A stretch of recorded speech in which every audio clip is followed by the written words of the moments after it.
First of all, before we get started, I just want to say thank you to you guys for your coverage this season.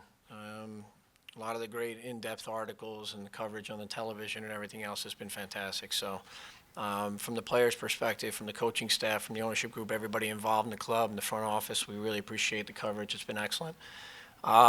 We didn't want it to end like that, certainly.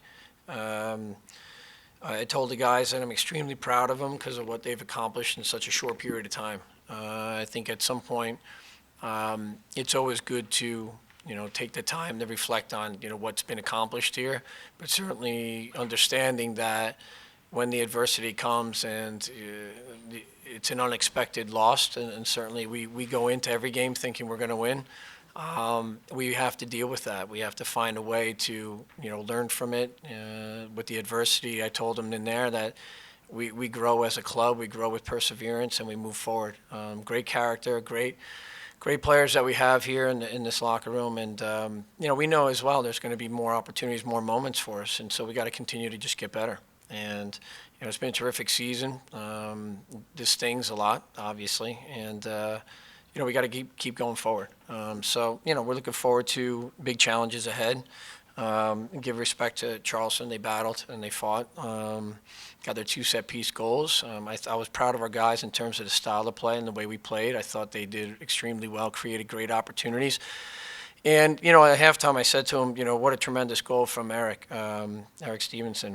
What an absolutely brilliant strike from a player that, many said that was not even going to be playing soccer again. And so we took a chance on him. We put faith in him, and he rewards us with that goal. So I said to the guys, let's not try to waste that because it's a special goal.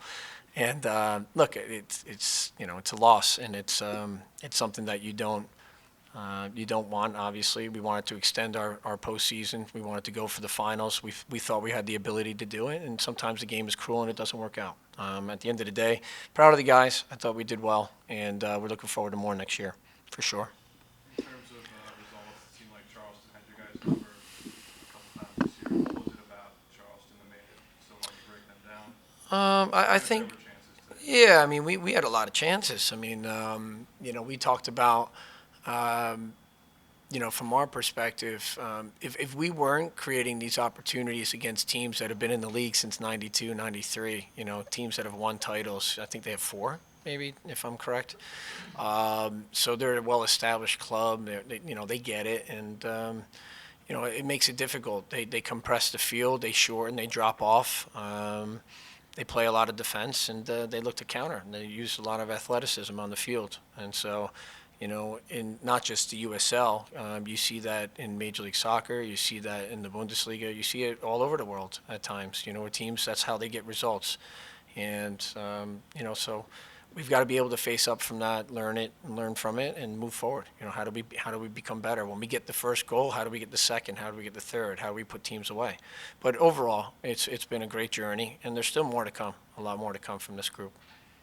Season was a bit of a new endeavor for you. Just Yeah. what you learned through the process and how. It's been a great learning experience from my standpoint. I love the interaction with the players. I love how decision making comes into every single sentence and every day and every conversation, every training session, every video session that we look at. Spend a lot of hours, a lot of work, but work that I thoroughly enjoyed. And it's only the beginning. We got a lot more to go here. I've, for me, grown tremendously. I'm very appreciative of, Jeff Berding and the ownership group believing in me and bringing me into this opportunity. I told Jeff that about 2 weeks back in his office, and we still have so much more to grow and accomplish here and build. And you see our first playoff game at home in Nippert Stadium, the 30,000 plus. I mean, I think not just around the country, people are shaking their heads. I think all over the world they are. And what a tremendous, generous, really thoughtful message that we got from Alan Pardew and Crystal Palace as well, through social media and just wishing us all the best. So it tells you like where we're at as a club. And for me, it's been, very rewarding. And now I know that, these type of things and the resilience that you build up within a group builds character. And so for me, it's been a great job this year, but we still got a lot more to work on, and just keep on pushing. Looking forward to next year already. The work starts now.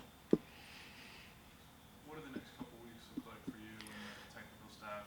You know, I guess would you say it's fair to say this is onto the business end of Yeah. the job now? Yeah, I mean, we want to talk about the moments. We want to talk about the game. We want to break it down, and we're going to go through that from a soccer standpoint, without a doubt. From the technical, the tactical, the emotions that were there within this season, and certainly with the game today. That'll be the first conversations that take place, and then there'll be meetings, and Jeff and I, Jeff's done a good job of just organizing the postseason, how we're going to sit down with players individually, collectively, take assessment, identifying, what went really well and little areas that we need to work on as a group. I got another one if you don't mind. Anybody else?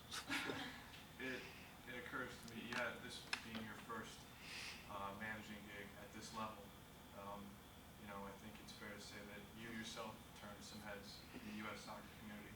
Is that something you've had time to think about, process? Are you proud of what you've accomplished No, individually? I'm always, you're only as good as the people around you. Anytime you take on a new endeavor, you do it together. It's not like a cliche when you say it takes a village. It really does. It takes everybody here. My coaching staff, I'm very proud of. The front office leadership from Jeff, from everybody, our ownership group, everybody. It was just such a great situation. From my perspective, I don't sit there and think about what I've done or what I've accomplished. It's more about what we've done. We're all in it together. And so, a lot of work going forward. And the thing is, too, it's like, my dad always told me it's not work when you love it. So I love it. It's been such a great season, and there's so much more to come. There really is. And I'm really looking forward to more work. Anybody else? Good? All right. Thank you, guys. Thank you.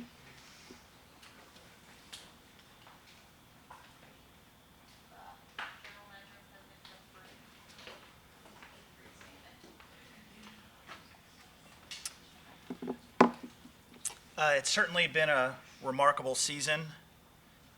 We're so appreciative for Cincinnati, my hometown and the city that I love. The support was there from the first game, but 30,000 today, wow, what a statement from our city and our fans with a game experience that was electric. We proved once again that this is a major league sports town.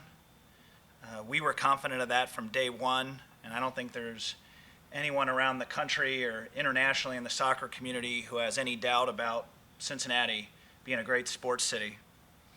As remarkable as this season has been, it certainly ends with enormous disappointment. We weren't ready for the season to end, but sports sometimes can be cruel. And our fans and our teams are all too familiar with that cruelty and the pain that comes from it. But I promise you it will drive us. We will be right back at it tomorrow. This is not the end. This is the beginning. We have the advantage next year. We're not building a franchise from scratch. So the work that begins tomorrow is how do we build from this? And we will build from this. And we will be better next year. The organization will be better, the team will be better, the general manager will be better.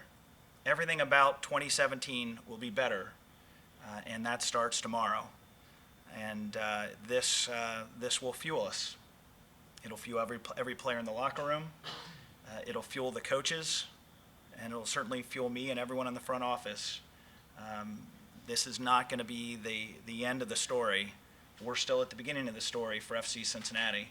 And this will be an exciting year, and we look forward to getting out there in the community and with our fans to celebrate what has been a remarkable start to the franchise and to roll up our sleeves together to continue to build this franchise, because the future will be bright, because the future is bright for Cincinnati as a city, and the future is bright for FC Cincinnati as an organization. And we're very grateful. Thank you. Any questions? Yeah, I asked John about this, we talked about it on Friday a little bit, but what do the next couple of weeks look like? Could you give us a kind of a rough overview of how you'll go about Sure. evaluating the roster and everything, good and bad? Well, it starts with a sense of unfinished business for sure. And we've already outlined to the players what our schedule will be once the season ends. And that'll involve some of the things that John mentioned, individual meetings with the players, a couple meetings collectively with the entire team and our staff. Obviously, there'll be an evaluation process of everything. And to be fair, that process has already started. As we moved into September, we started the 2017 planning in the front office, and as well as with John the two of us talking about the soccer side. So we have an idea of where we want to go, and it's just executing it. Certainly, we're going to have some enhancements being made here at Nippert Stadium. That'll begin once the football season ends. We think that that'll be great for the fans and great for the team. It'll create more space. I think we're a very creative team, a very technical team. We'll continue to be that kind of team, and having more space out there will make it difficult for the teams that want to bunker in because they'll have more room to defend.